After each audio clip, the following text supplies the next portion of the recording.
De problemas ya para conversar Sí. con el subsecretario de Trabajo Hugo Barreto. La semana pasada, como saben, el Poder Ejecutivo presentó los lineamientos para la negociación colectiva que va a abarcar a más de 180 ramas de actividad y unos 745.000 trabajadores del sector privado. El gobierno plantea acuerdos a 2 años con ajustes salariales que varían en función del nivel de ingresos de los individuos, con 3 categorías y el foco en mejorar los salarios más bajos. Ayer se reunió el Consejo Superior Tripartito, donde trabajadores y empresarios hicieron una devolución a las autoridades sobre estos lineamientos. Vamos a estar conversando de esto y de algunos de los temas que veníamos hablando precisamente con Hugo Barreto, subsecretario de Trabajo. Bienvenido, ¿qué tal? ¿Cómo le va?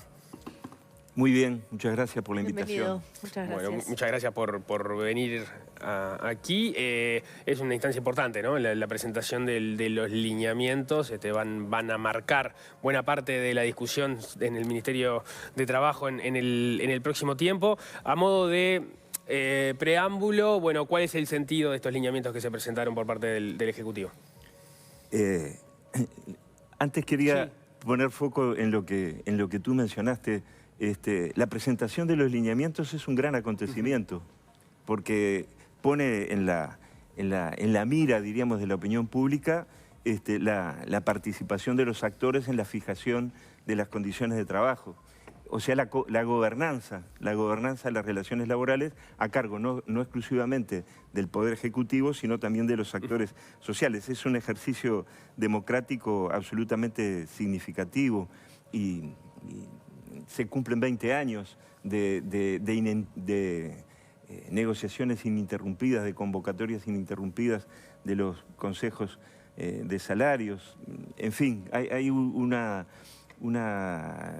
historia, diríamos, del Uruguay y de las relaciones laborales y de las políticas sociales en el Uruguay en torno a la convocatoria de los consejos de salarios. Sobre el punto en especial, entonces, ahora sí, hubo una presentación de los lineamientos del Poder Ejecutivo para la 11ª ronda de consejos de salarios, partiendo de ronda cero, partiendo de la ronda del 2005 para acá, ¿verdad? Hay antecedentes, la ley es de 1943, o sea que hubo muchísimas rondas, no es que hayan existido solamente 10 hasta el momento. Pero bueno, en fin, hay entonces una presentación de los lineamientos básicamente con ese contenido que tú destacabas, una recepción de los mismos por parte y una primera reacción, algunas dudas que plantearon legítimamente los actores sociales, los empleadores, los trabajadores, y ayer se produjo la segunda reunión del Consejo Superior Tripartito, que es donde justamente se vierten las posiciones iniciales del gobierno, sus lineamientos, y también las observaciones, los puntos de vista de los actores sociales. Puntos de vista que, diríamos, recepcionaron de distinta manera, como suele ocurrir, los lineamientos. Los trabajadores, diríamos, destacaron algunos aspectos que marcan una diferencia de estos lineamientos respecto de las últimas 2 convocatorias a cargo de la administración anterior. No obstante, fueron críticos de algunos de los aspectos que marcan los lineamientos, fundamentalmente, y adelanto esto, fundamentalmente en lo que tiene que ver que, según el punto de vista de los trabajadores, los lineamientos no aseguran absolutamente el crecimiento del salario, e incluso en alguna de las franjas, en la última, hay 3 franjas, Sí. De acuerdo al ingreso, al salario básico de las personas que trabajan. Bueno, en la última franja dicen que puede incluso producirse una pérdida, una disminución del salario real, si es que la inflación no se comporta tal como lo prevé el Banco Central. Lo hemos estado comentando, de hecho ayer hablábamos con Sergio Somarúa del PIT-CNT, pero para quienes no estén interiorizados, repetimos mínimamente el tema de las franjas. Se establecieron 3 franjas, una es hasta 38.000 pesos nominales, unos 31.000 pesos líquidos, para los cuales según cómo se establecen los aumentos nominales y cómo se ajusta al final del periodo, si la inflación se comporta como prevé el gobierno en base a las proyecciones del Banco Central al cabo de los 2 años que duraría el convenio, el aumento sería un 4,2% de aumento de salario real. Hay una segunda franja que va desde esos 31.000 líquidos, 38.000 nominales, hasta los 110.000 líquidos, 165.000 nominales que, de cumplirse con las previsiones, tendrían un aumento de un 2% más o menos de salario real. Hay una tercera franja a partir de esos 165.000 nominales, 110.000 líquidos, que si la inflación se da en el 4,5 que más o menos prevé el gobierno, se empataría, donde la inflación está un poco por encima de eso, perderían salario real. Ahí, en ese caso, no habría al final del periodo una recuperación correctiva en relación a la inflación que haya. Ese es básicamente el esquema que ustedes plantearon. Está muy bien resumido. Él es muy bueno resumiendo los temas. Ahí parte de la discusión que planteaba Somarúa, que usted ya la ponía arriba de la mesa, es, bueno, no estaban de acuerdo con que haya una discriminación, o sea, les parecía bien que haya una relevancia hacia los salarios más bajos, pero no estaban de acuerdo con que a partir de los 110.000 pesos líquidos haya una discriminación y que esos trabajadores que cobran más de 110.000 pesos no tengan asegurado una recuperación por inflación, por lo menos para empatar con la inflación si la inflación está más alta de lo que prevé el gobierno. ¿Qué responden ustedes sobre ese punto? Eso es exactamente así desde el punto de vista de los trabajadores. Lo que nosotros podemos decir es que en realidad hay que... a mí me gusta emplear un término, desdramatizar un poco. Lo aprendí de un colega de ustedes, de Tomás Lin, que en una época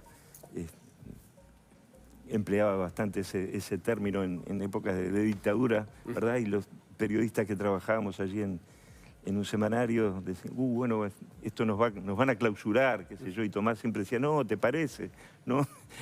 Hay que seguir adelante y demás. Entonces, el punto es que hay que desdramatizar, porque ¿qué ocurre? Los lineamientos no son otra cosa que las propuestas, el marco que fija el Poder Ejecutivo para la negociación colectiva. Pero luego la negociación colectiva en sí misma se dispara, se produce a nivel de la rama de actividad cuando se convocan a los consejos de salarios efectivamente, que va a ocurrir la semana próxima. Entonces, las partes, así como el Poder Ejecutivo tiene sus lineamientos, las partes también tienen sus lineamientos, los trabajadores, los empleadores. Diríamos que el esfuerzo de los consensos y de la negociación se realiza a nivel de la rama.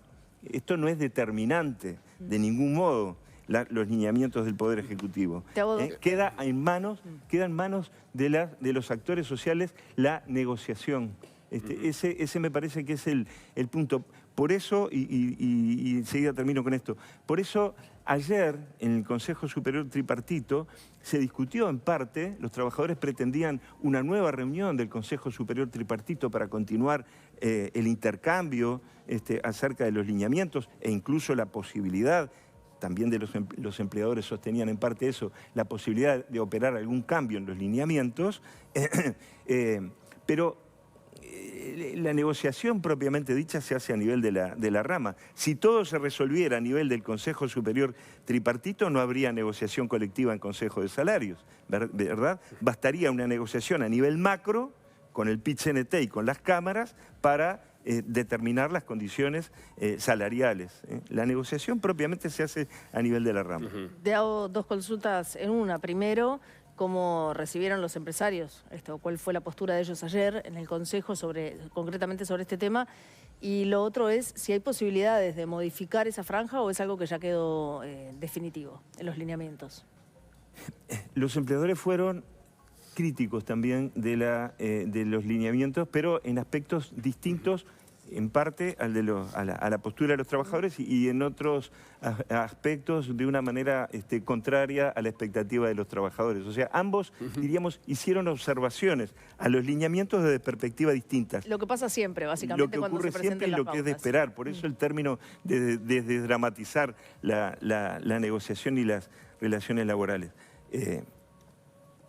Los empleadores les preocupa básicamente lo que hace a la aplicación de los lineamientos en relación a lo que decían ustedes más temprano de las franjas. O sea, en esta oportunidad los los aumentos salariales de los mínimos, etcétera, se van a hacer, como ustedes bien dijeron, con base en las franjas. En el pasado, en la ronda del 2015, en la ronda del 2018, los aumentos se efectuaban con base también en franja, pero en franja de sector de actividad y no de salarios.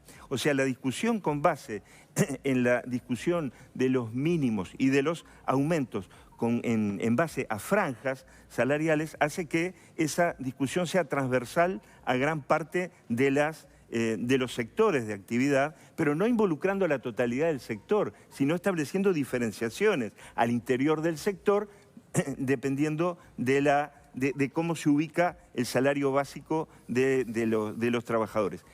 Anteriormente, en convocatorias anteriores, y es lo que reivindicaban en parte ayer los empleadores, es fijar los salarios mínimos no con base en franjas salariales, sino con base en la situación del sector de actividad. Porque en el 2015 y en el 2018, como ustedes recordarán, las actividades, las empresas se ubicaban en sector en problemas, sector medio o sector dinámico, y allí aplicaban luego los criterios, los lineamientos salariales. Lo cual llevaba en el pasado a una discusión previa de cómo se ubicaba el sector, si el sector era en problemas o si el sector era dinámico, porque claro, dependiendo de la clasificación o de la autoclasificación del sector, eran los aumentos que se iban a aplicar de acuerdo a los lineamientos. No sé si me explico. Sí, lo que pasa es un punto de vista absolutamente distinto desde la base. En realidad, los empresarios parten de una base ideológica, si querés, completamente diferente a la forma en la que se determinan estas pautas, porque la idea de la primera franja justamente es elevar o darle un mayor aumento a los trabajadores más perjudicados, a los 25.000 pesistas, como se les conoce. Sí, esa fue en parte también una de las críticas de los empleadores de ayer, en el sentido que ellos sostienen que la primera franja, que es como ustedes bien dicen, donde se pone el foco del mayor incremento salarial, excede esa franja de los 25.000 pesistas. Los 25.000 pesistas son unos nominales de unos 31.000 pesos más o menos, y como bien anunciaron ustedes, la franja se ubica en 38.890, creo que 850 más o menos. Por ahí. Me corrige si no, Batalla, que tiene muy claro. 38.950. 38.950. Entonces, allí hay una diferencia también de los empleadores. Quiere decir que en el diseño de cómo aplicar los ajustes hay una diferencia. Les preocupa también a los empleadores, en parte como consecuencia de esta observación previa que hacen, cómo se salvaguarda las heterogeneidades de las empresas. Es parte también de las pautas, de los lineamientos salariales, reconocer las heterogeneidades. Entonces los empleadores dicen, bueno, no está claro cómo se representa eso desde el punto de vista de la negociación, las heterogeneidades para salvaguardar los emprendimientos y el empleo. Claro, no solo hay diferencias entre los sectores que pueden tener un dinamismo distinto en función del rubro, sino que dentro de un mismo sector, una empresa que de repente se maneja aquí en Montevideo, una empresa del mismo sector, pero que esté cerca de la frontera con Brasil, con los problemas devaluatorios que tiene Brasil, bueno, eso genera diferencias y no puede ser, o no sería justo o razonable que ambas empresas hagan el esfuerzo de aumentar lo mismo el salario si tienen realidades distintas. Ese es el punto de ellos. Ese es el punto de ellos. La respuesta es más o menos en la línea de lo que les decía anteriormente, es que ese partido, diríamos, se juega a nivel de la negociación de la rama. Depende de la rama de actividad. Y otro aspecto, y cierro acá, y otro aspecto que a los empleadores les preocupa es ¿qué tanto podrán garantizarse o habilitarse los descuelgues? Claro. Eso mismo te quería preguntar. ¿Esto abre la posibilidad de descuelgues? Esta posibilidad de que la empresa más chica no pueda cumplir con esta pauta, con la primera pauta, por ejemplo? Sí. Allí hay que romper también un mito, ¿verdad? En el sentido de que los descuelgues no pueden operar y demás.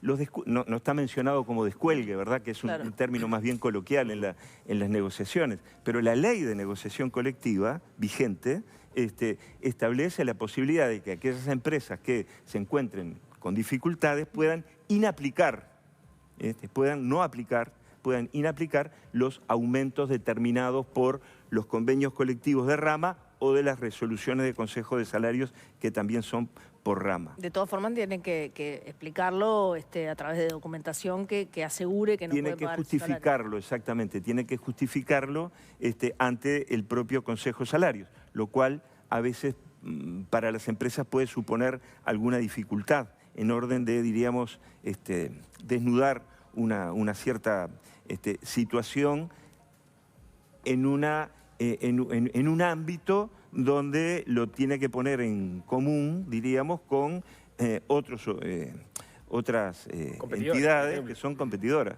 Claro. Eso puede resultar... Ahora, eso tiene que ver también con la madurez del sistema, ¿verdad? Y con la adhesión al sistema que puedan tener los actores sociales, que yo descuento que tienen adhesión al sistema. Podemos llegar a tener algunas dificultades, pero en los lineamientos del Poder Ejecutivo está previsto la garantía de que puedan existir descuelgues. Con lo cual, eso, así como los empleadores requieren garantías, procedimientos, facilidades para los descuelgues, por otro lado, los trabajadores ayer mismo también manifestaron su desacuerdo con que los descuelgues figuren en los lineamientos, porque ellos dicen, bueno, pero esto ya está previsto en la ley, ¿para qué repetirlo en los lineamientos? Es innecesario. Esa postura de que, bueno, eventualmente parte de las heterogeneidades se pueden contemplar en la discusión por rama o eventualmente a través de descuelgues. ¿Implica que haya alguna flexibilización o facilitación de cómo se den los descuelgues? Porque ahí el reclamo tiene que ver con compartir la información y también que es un trámite o una gestión o una negociación un tanto engorrosa para que de hecho no es muy frecuente que haya descuelgues. Tuvimos experiencias recientes de que ha habido pérdida de puestos de trabajo, no en el periodo pasado, pero sí en el periodo anterior, y no había tantos descuelgues, con lo cual uno puede pensar, bueno, hubo empresas que no llegaron a esa alternativa. Y ahí hay que analizar por qué. ¿Hay alguna medida en ese sentido de que los descuelgues se logre cierta facilidad para aquellas empresas que realmente lo ameriten? Si me permitís, sí. quiero ingresar en una cuestión bastante compleja y muy debatida en las relaciones laborales. ¿Por qué no hay suficientes, como tú bien dices, situaciones de solicitud de descuelgues? Eso es absolutamente así. No hay pero sin embargo hay sí pérdida de puestos de trabajo en muchas empresas, cierre de algunas empresas, etcétera. O sea, ¿cómo explicar esa doble situación? Una explicación posible es decir que, en definitiva, el salario no es un factor determinante de la crisis de las empresas. Porque si fuera el salario un factor determinante, las empresas en crisis irían en malón, diríamos, al Consejo de Salarios respectivo o al Poder Ejecutivo para plantear la necesidad del descuelgue. Quería dejar planteado... Sí, esa es su tesis. Esa, diríamos, no tiene valor absoluto, por lo menos es una desconfianza que yo tengo respecto de esos discursos que dicen que, que el salario es determinante para lo que hace como un factor determinante de la competitividad y que los costos en el Uruguay son muy altos desde el punto de vista salarial, etcétera. Es una duda que quería dejar planteada. Bien, respecto entonces a la pregunta concreta, ¿no hay alguna previsión especial respecto a cómo se deberían dar los descuelgues a partir de ahora, cómo se daban antes? Ahí no hay cambios sustantivos. No hay cambios porque es un sistema, diríamos, que tiene previsto los descuelgues y en la medida que se solicitan se le dará el procedimiento que corresponde. La otra, perdón, Paula, para cerrar, la otra duda que me quedaba es, usted decía, bueno, la discusión sobre las heterogeneidades intra o extra sectores eventualmente se pueden tratar en cada rama de actividad y a partir de ahí discutirlo.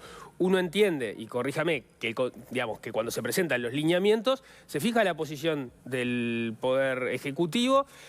Obviamente, las empresas y los trabajadores tienen posibilidad de acordar, si acuerdan no hay problema. Ahora, si se alejan mucho de las pautas, ya sea porque quieren más u ofrecen menos, ahí termina laudando el Poder Ejecutivo con una de las partes y termina fijando la posición. En las ramas, ¿el Poder Ejecutivo podría llevar posiciones distintas a las que están establecidas en los lineamientos? ¿O eso simplemente se tiene que dar en la negociación entre trabajadores y empresarios y el Ejecutivo no se mueve de los lineamientos establecidos en el Consejo Superior Tripartito?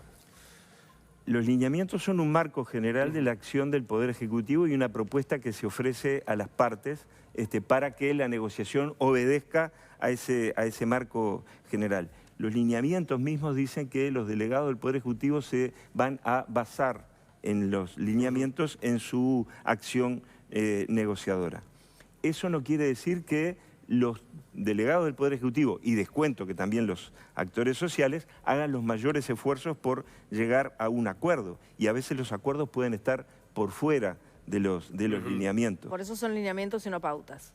Por eso son lineamientos y no pautas, exactamente, porque parte de la historia de los consejos de salario, sobre todo en la década del 85 al 90, había un control mucho mayor de parte del Estado de que los aumentos salariales no se trasladaran a los precios. Entonces, el término que se usaba en ese momento era pautas.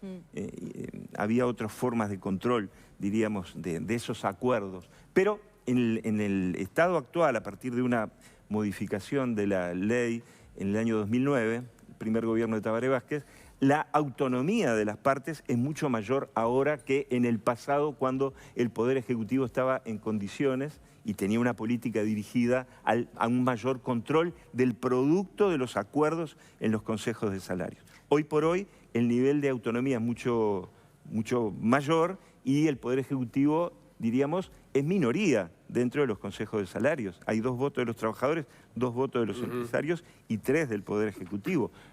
Hay casos también en que las resoluciones de los consejos de salarios se adoptan por 4-3 o por 4 con abstenciones. En fin, hay juegos de todo tipo dentro de este partido, diríamos, si me permite la expresión, que se juega a nivel de la rama de actividad. Sé que no es la idea del Poder Ejecutivo nunca esta, pero eventualmente tiene que laudar si no hay acuerdo entre las partes.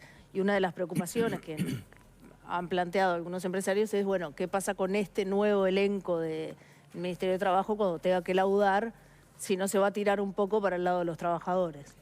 No ha sido esa la historia de las políticas laborales del Frente Amplio en el pasado.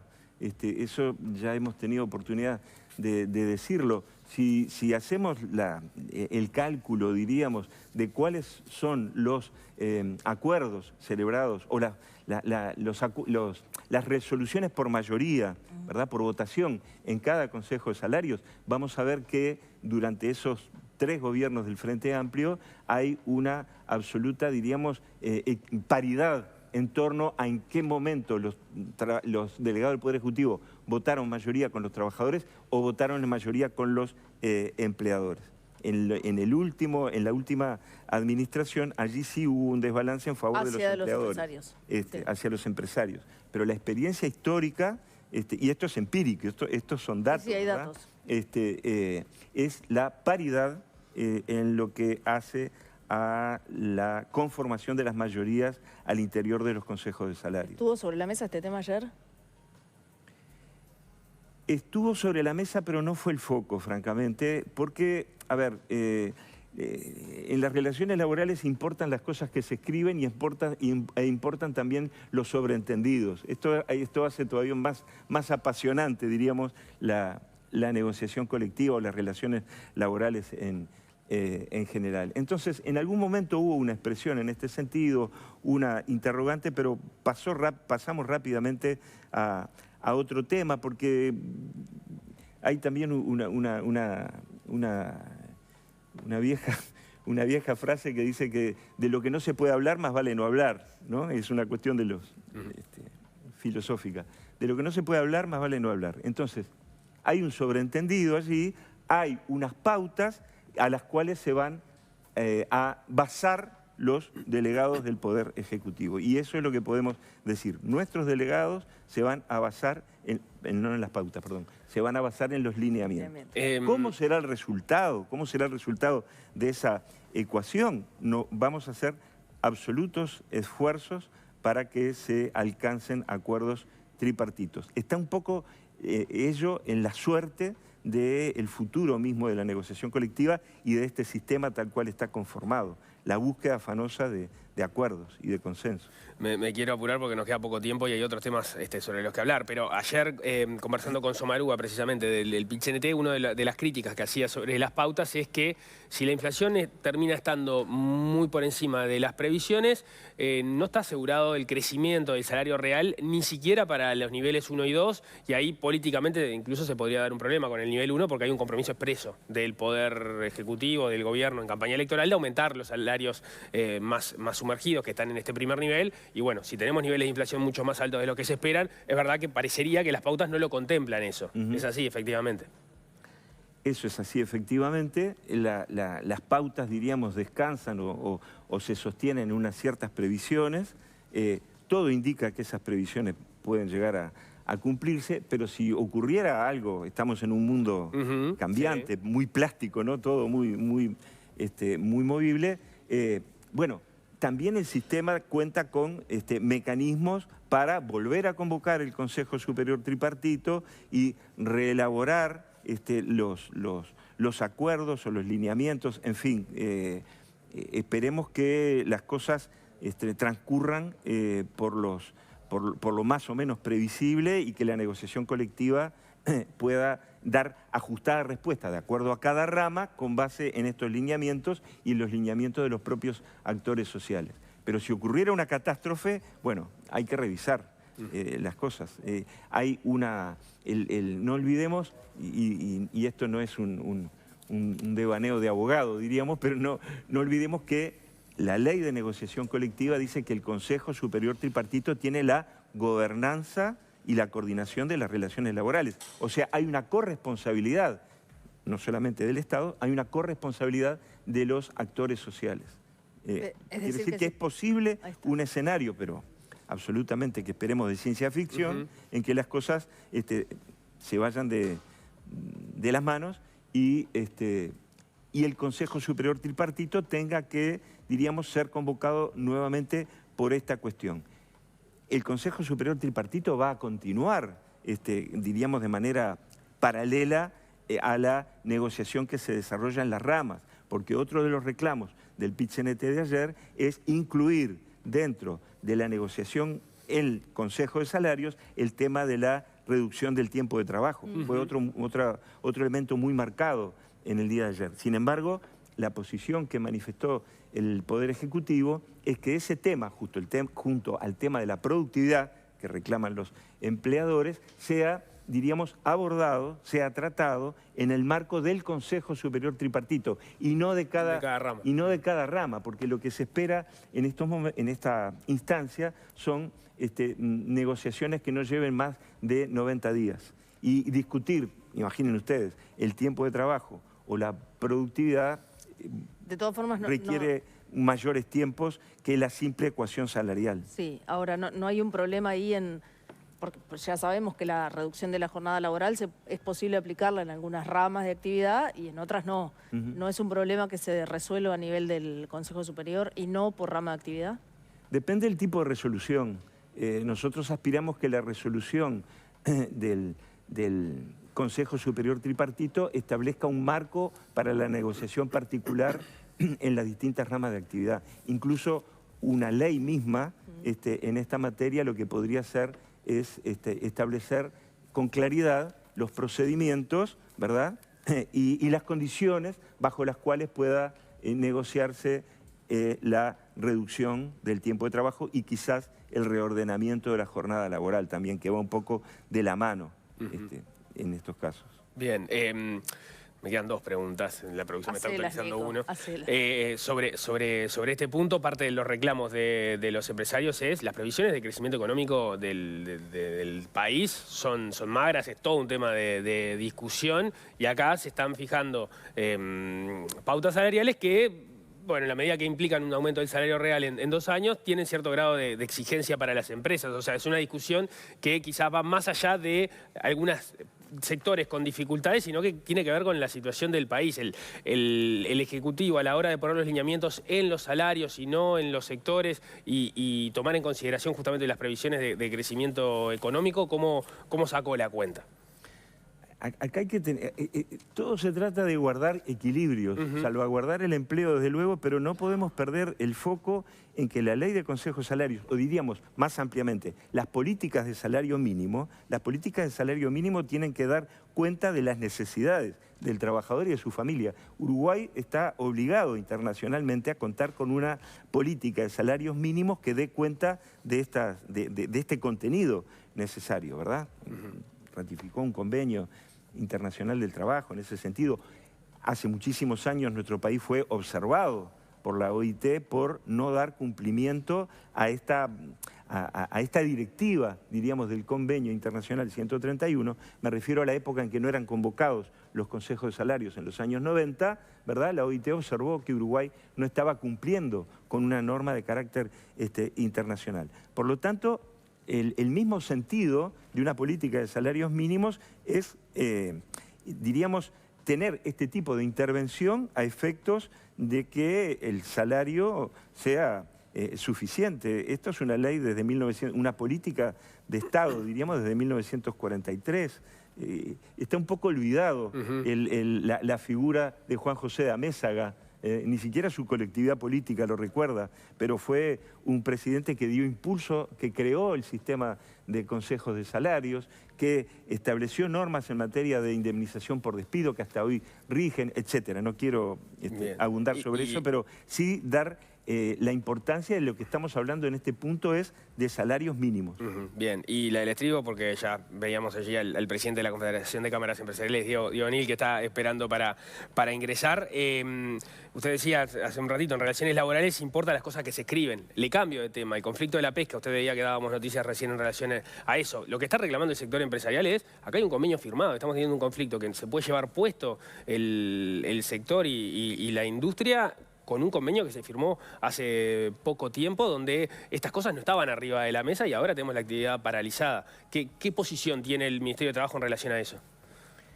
Ayer comparecimos, creo que ustedes lo informaron, sí, ¿verdad? Previamente, ayer comparecimos en la Comisión de Legislación del Trabajo de la Cámara de Diputados y el ministro hizo un largo desarrollo sobre los antecedentes del conflicto. Yo, a modo de modesto resumen, lo que puedo decirles es que el año pasado hubo 7 meses de paralización del sector. 7 meses de paralización del sector con otra administración.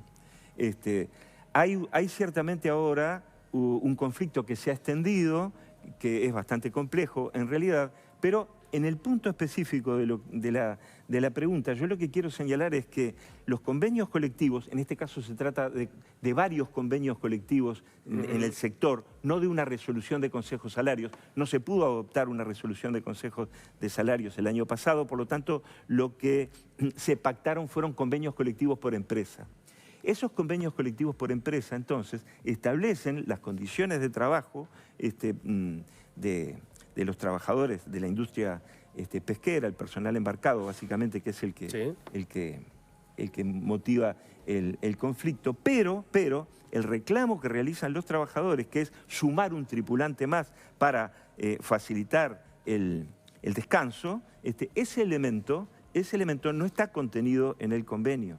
Y por lo tanto la pregunta es, ¿lo no contenido en un convenio colectivo obliga a mantener lo que se llama la cláusula de paz durante toda la vigencia del convenio? ¿O lo no contenido en un convenio colectivo puede habilitar reclamos durante la vigencia del convenio colectivo? Esto tiene una solución muy clara en el propio convenio y en la ley uruguaya. La ley uruguaya lo que exige es la obligación de paz a las organizaciones sindicales y a los empleadores, obligación de paz en relación a lo pactado en el convenio. Lo no pactado en el convenio, diríamos, las partes están en condiciones de continuar la negociación para que en un futuro convenio se pueda dar lugar a esos componentes o a esos elementos. Lo que motiva, desde nuestro punto de vista, y esto es un análisis más técnico que político, por lo menos yo lo prefiero verlo así. Está por fuera para usted.